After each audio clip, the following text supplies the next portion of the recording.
Kumislap ang berdeng mga mata ni Victor. Mas maningning, mas nakapangingilabot. Nagbabadya ng higit na panganib. Nang maramdamang tuluyan ng naangkin ang dating lakas at higit na kapangyarihan, nilapitan na niya si David. Tahimik niyang pinagpasalamat na ito ay buhay pa. Makaraang iangat ang itaas na bahagi ng walang malay nitong katawan at ang bibig ay magkaroon ng bahagyang awang. Dali-dali na niya itong binahagina ng lakas.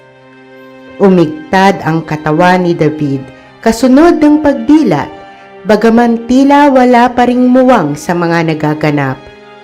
Kumikislap ang asul nitong mga mata habang tinatanggap ang nasasaling lakas. Dahan-dahang naghilom ang mga sugat nito hanggang sa bahid na lamang ng dugo ang markang naiwan. Sandali pa ay tuluyan na itong binalikan ng malay kasabay ng pagbabalik ng lakas. Nagpasalamat si David kay Victor na tinugon naman ni Victor ng matipid ng ngiti. Marahang pagtango at marahang pagtapik sa balikat. Halos magkasabay silang napahumindig nang kumudlit sa isip ang tungkuling nawaglit, kasunod ng pagtingala sa silid na kinaroroonan ni Teresa. At nang muling magkatinginan, nagagahol silang tumakbo papasok sa kastilyo.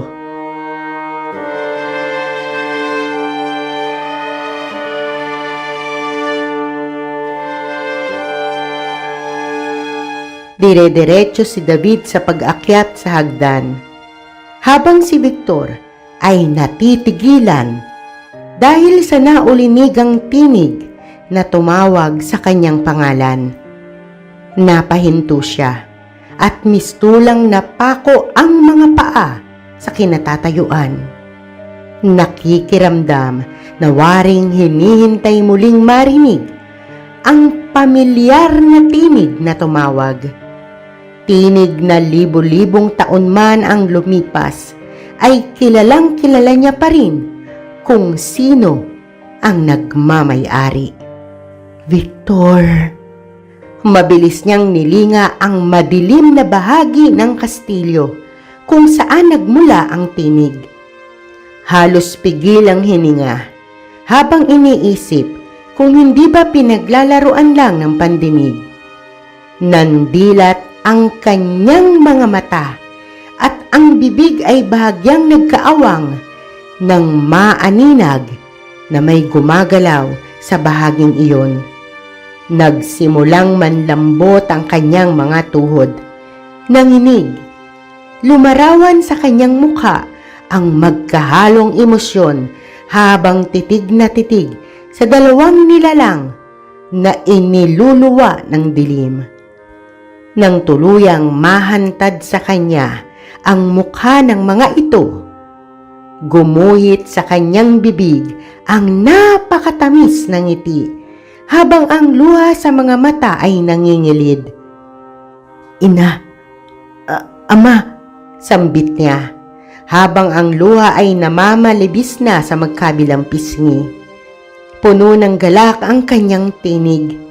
Mabilis niyang sinalubong ang mga ito, sabik na sabik. Ang balak niyang paglapit sa mga magulang ay naudlot. Ang mabilis na paghakbang ay bumagal hanggang sa tuluyang huminto. Napailing siya. Pinipilit itanggi ang napansin. Ang pananabik at kasiyahan sa muli nilang pagkikita ay napalitan ng matinding kalungkutan at panghihinayang. Ang kanyang ina, ang kanyang ama, pula ang mga mata.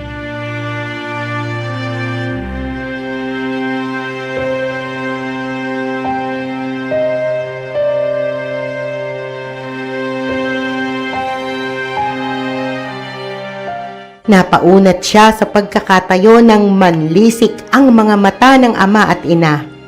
Puno ng galit at titig na titig sa kanya.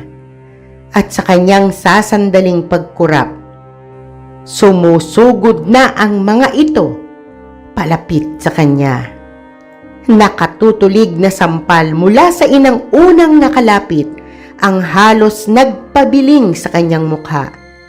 Malalim ang nilikhang sugat ng matatalim nitong kuko sa kanyang pisngi. Mahapdi, masakit, subalit higit niyang ininda ang sakit ng damdaming waring napunit. Halos magdugo ang puso niya nang simulan nito ang pang-uusig. Ikaw ang pumatay sa akin. Labis-labis ang paghihirap ko nang dahil sa'yo. Galit na galit nitong sabi at saka muling umakma upang siya'y sampalin. Napahakbang siya paurong, nagtataka, nag-iisip. Bakit naging alagad ng dilim ang mga magulang niya? Nalito siya, hindi maproseso ng utak ang nangyayari. Umakma siyang iiwas, ngunit mula sa likuran, nahawakan siya ng kanyang ama. Niyapos siya ng ubod higpit. Hindi siya makagalaw. Mistulang iginapos ang katawan niya. Napamaang siya ng ito naman ang magsalita. Isiniwalat ang lihim na ginawa. Ipinagkasundo kita sa demonyo kapalit ng kaligtasan ng iyong ina. Hindi naman ako nakasisiguro kung anak nga kita dahil sa dami ng lalaking nagparaos sa iyong ina. Gabi-gabing nagpapakasasa sa kanya, nakapila at halinhinang gumagahasa sa kanya. Hindi man nakikita ang mukha ng ama, ay natitiyak niyang galit, nandidiri, base sa himig ng tinig. Nasaktan siya, ngunit ang paghalungkat sa masakit na katotohanan ay nagsisimula pa lang. Nakita niya ang pagngisi ng kanyang ina. Alam mo bang kinasusuklaman kita? Simula nang ipagbuntis kita ay dinapuan na ako ng kung ano-anong sakit. Sakit na walang paggaling. Habang lumalaki ka sa aking sinapupunan, lalong lumulubha ang aking karamdaman. Wala kang pinagkaiba sa mga bumaboy at nagpahirap sa akin. Isa kang halimaw bago ka pa ipinagkasundo sa demonyo ng lalaking yan. Winika nito at saka humalakhak. Pagkaraay biglang tumigil, muling nanlisik ang mga matang nakatitig sa kanya. Walang ano-ano'y muli siyang sinampal at pinagkakalmot, mariin at paulit-ulit. Sumasabay sa mahina niyang pagdaing ang halakhak ng amang aliw na aliw. Mahigpit pa rin itong nakayakap sa kanya. Ayaw siyang bitiwan, ayaw pakawalan. Marahas niyang ipinilig ang ulo. Hindi siya makapaniwala. Mapagmahal at mapagkalinga ang mga ito sa kanya. Ibang-iba sa ama't ina na nagpapahirap ngayon sa kanya. Tila nabasa ng kanyang ama ang iniisip niya. Dahil sa'yo, kaya kami naging demonyo. Nang ipagkasundo kita, nailista na sa impyerno ang pangalan ko.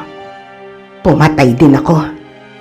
Pinatay ko lang walang kahirap-hirap ang mga lalaking pumaboy sa iyong ina. Patay lahat. Alam mo ba kung ano ang ginawa ko?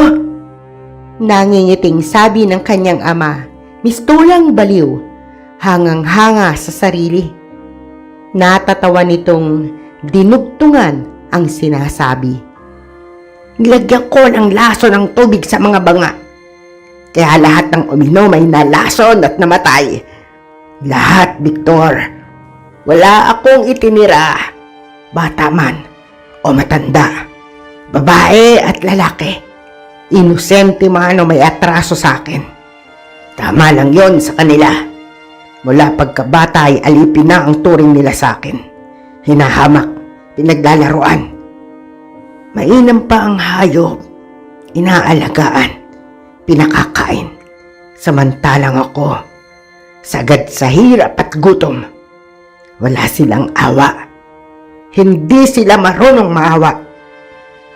Nababagay lang sa kanilang lahat ang mamatay. Sila ang walang puso at hindi ako. Naghihimagsik nitong sabi. At ngayon, ikaw naman ang aming sisingilin. Sabi naman ng kanyang ina. Mula sa gawing tagiliran ng suot na damit, inalis nito sa pagkakabuhol ang hugis trumpetang sisidlan ng tubig. Naisip niyang balak din ng mga ito ang lasunin siya. Napayuko siya.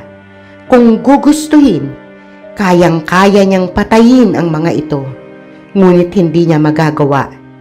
Ito ang kanyang ama at ina. Hindi niya kaya. Lalo pangat siya ang dahilan kung bakit nagpasakop sa dilim ang mga ito. Siya ang dapat sisihin. Siya ang may kasalanan. Hinawakan ng kanyang ina ang baba niya at saka iniangat. Napatingin siya sa sisidla ng tubig na dahan-dahan nitong inilalapit sa kanyang bibig.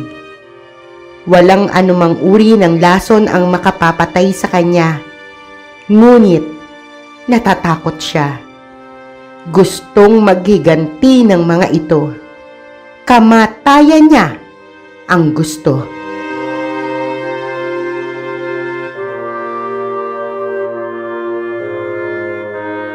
Isinubo ng kanyang ina ang dulo ng sisidlan sa kanyang bibig. Nanlaki ang mga mata niya nang malasahan ang tubig. Nang maramdaman ang matuling pagguhit ng nakapapasong init sa kanyang lalamunan at ang unti-unting pagkalusaw ng mga lamang loob niya. Alam niya ang nangyayari sa kanya, kung ano ang kahahantungan. Gaya ng kinahantungan niya, ilang daang taon na ang nakalipas. Napatingin siya sa nakangising ina. Isang maliit na supot ang iwinigayway nito malapit sa kanyang mukha at saka ipinakitang wala ng laman. Sumama pa sa hangin ang kaunting pulbos mula sa supot.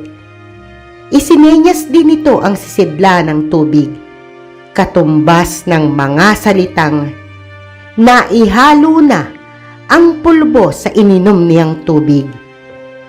Mariing naglapat ang mga ngipin niya, nagtatagis ang mga bagang.